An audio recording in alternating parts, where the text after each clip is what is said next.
How do you convince the asylum officer that you're still in danger if you've already been in the United States a long time by the time you finally have your asylum interview and maybe nothing has happened, from the bad guys recently? How do you convince the officer that, look, I'm still at risk?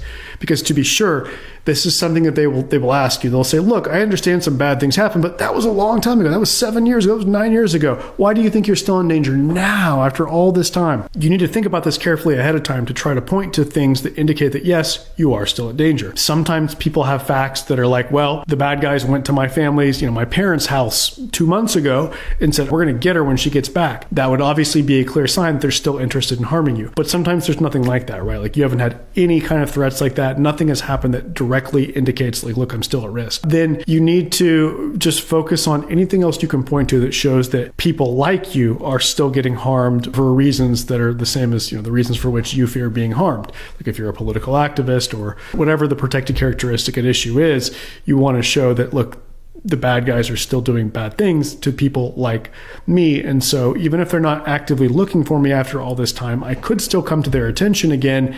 And it looks from country conditions information that is more recent that they're clearly still going out of their way to harm people like this. And so I would be at grave risk. Okay.